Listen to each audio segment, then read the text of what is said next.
All right, so the purpose of this presentation today is to share insight on the 4 different frameworks that I analyze when researching technology integration.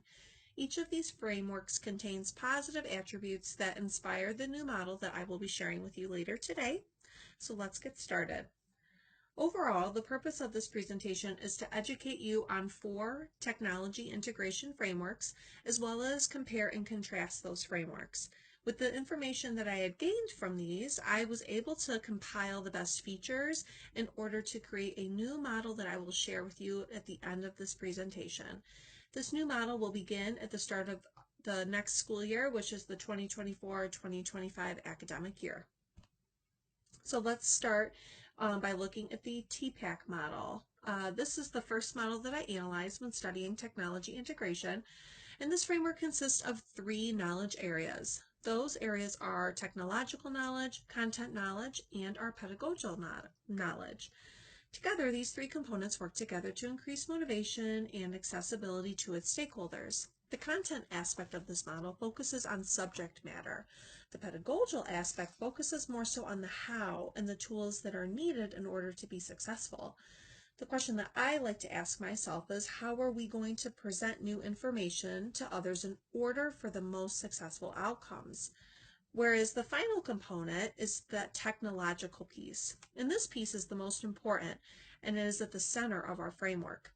This focuses on special kinds of technology that will be used in order to best support the pedagogical strategy that will help us then deliver the information to stakeholders.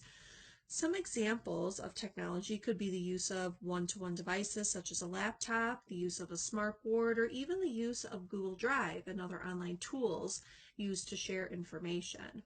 These 3 components have their similarities and can overlap in order to enhance their approach. So some examples include accessibility and pairing appropriate content with appropriate pedagogical practices.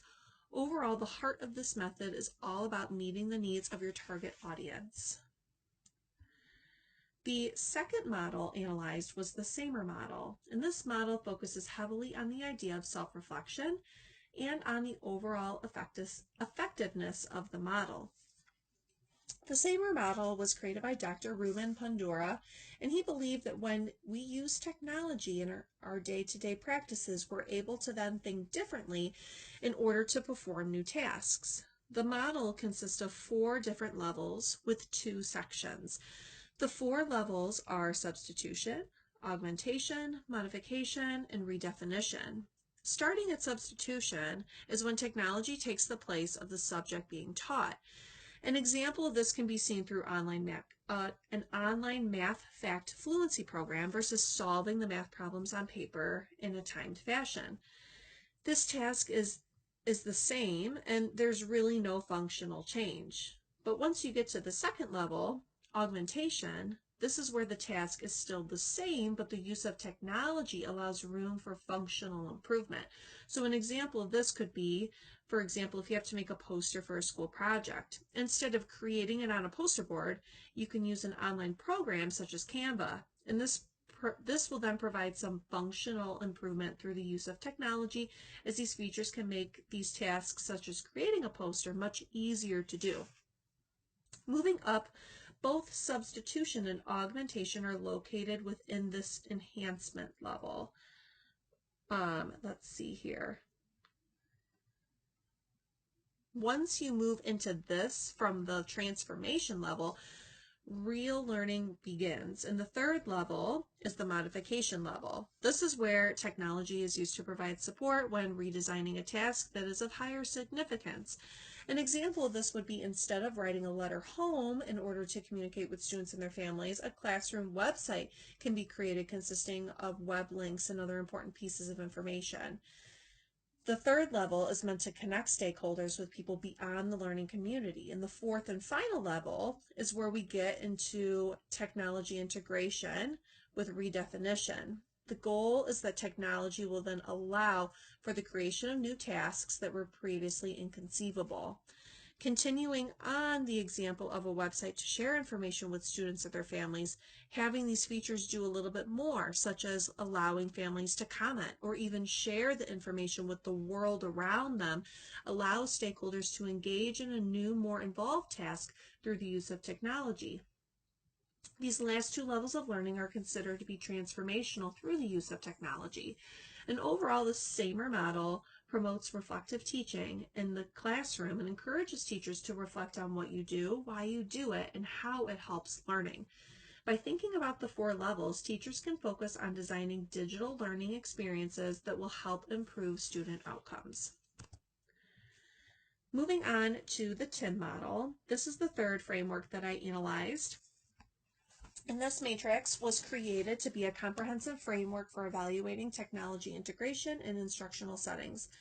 It includes resources that model best practices, present a context for planning, and assist with choosing educator professional development.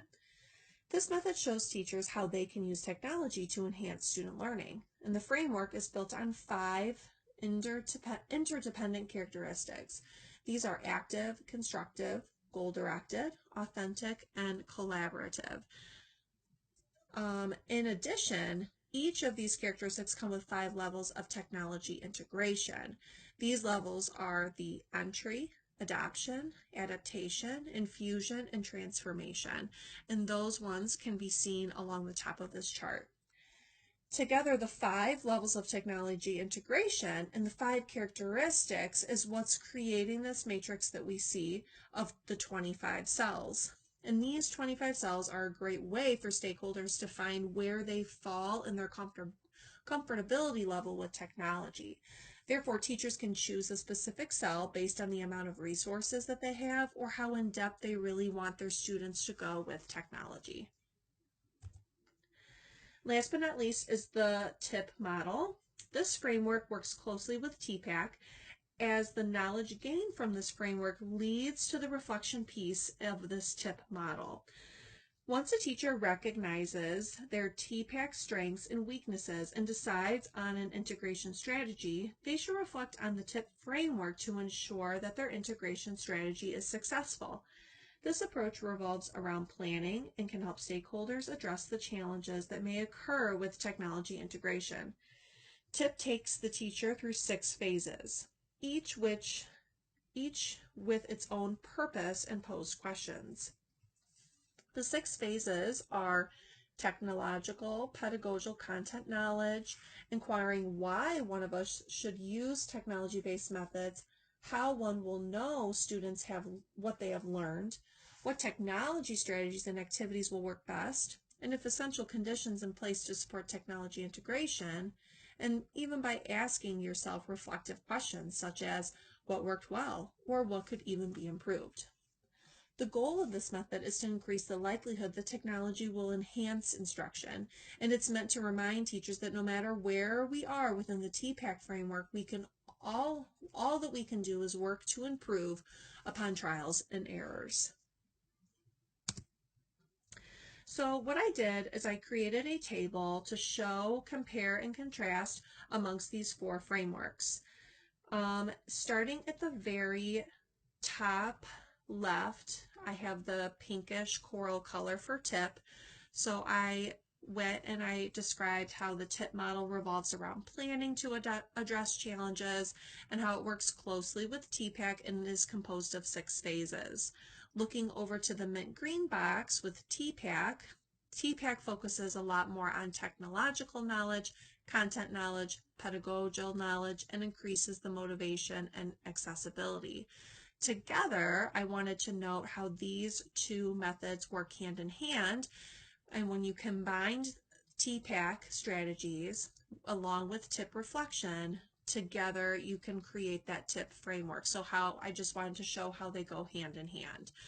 Going to the bottom right, looking at the TIM model, I wanted to just reevaluate and reiterate the different things that they have going for them. So evaluation of best practice, it's all about context for planning, and showing teachers how to use technology, and this can be done through discovering one's comfort level. Overall, all 4 of these strategies have a lot in common. That's where I have that arrow from the bottom pointing to that very center, showing that what all 4 have in common is that they're here to benefit student outcomes and support the growth in technology, along with a collaborative piece. Moving over to the blue circle for the SAMR, I went and noted how this is very self-reflection focused, really looking at daily practice. It's composed of 4 areas, and overall looking to improve those student outcomes like all 4 of them do. But specifically, I noticed that the SAMR model and the TIP model really hone in on self-reflection. Both of these models focus on how do we know what students have learned and what works well, what can we improve on. These reflective questions can be seen in the 6 phases of the TIP model and also reflect similar characteristics of the SAMR model. So moving on to the best features of each framework, I did some soul searching and decided that each of these 4 frameworks really do have their unique characteristics. However, I feel that the following features of these 4 frameworks are the most beneficial. So starting with the TPAC framework, the 3 components work together to increase overall motivation and accessibility to stakeholders. The heart of this method is all about meeting the needs of your target audience. The SAMR model does a really wonderful job at encouraging self-reflection amongst its users. And not only that, but it also encourages stakeholders to focus on daily practices, therefore making it very consistent. The TIP model does a really good job at meeting teachers where they are in their journey with technology integration. The levels work with the individual and their overall comfortability with technology. Lastly, the TIP method encourages stakeholders to learn from experience. And not only that, TIP encourages you to look at your strengths and weaknesses to discover oneself and the potential within yourself to overcome learning barriers. So therefore, with all of these things, I was able to create a new integration model that would best support the learners within our learning community.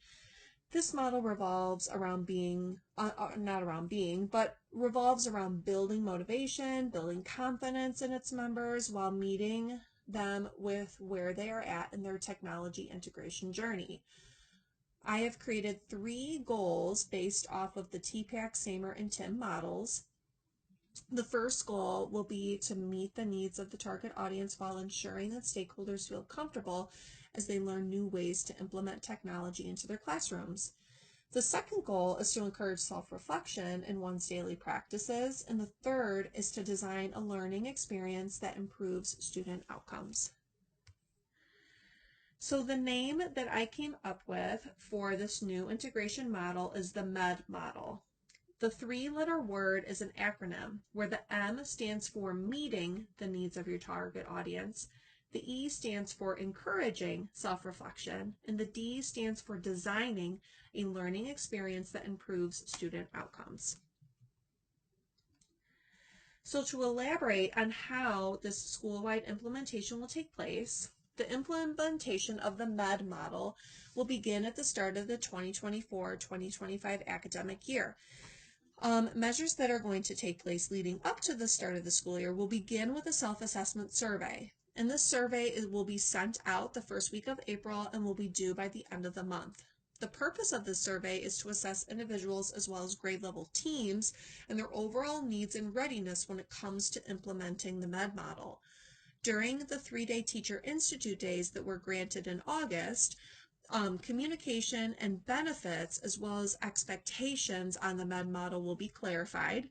And in addition, training is going to be provided as well as resources to support a positive start as you begin implementing the MED model in your classrooms.